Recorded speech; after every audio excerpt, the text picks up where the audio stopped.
So ayun na nga guys, gusto magpaturo kung paano magkaroon ng full avatar sa Minecraft o tinatawag na perspective mode. Like nitong ay na to. Pwedeng first person fav. Pwede rin second person fav. Back nasa likod tayo ng avatar. Pwede rin front, kung saan nakaharap natin yung avatar natin. Ganito lang yan. Pumunta tayo sa setting,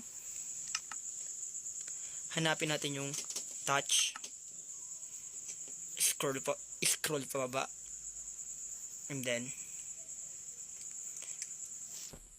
itong show camera perspective siya yan. Pag wala kasi yan, mangyayari yan ganito, hindi siya makikita. Pero pag inopen mo yan,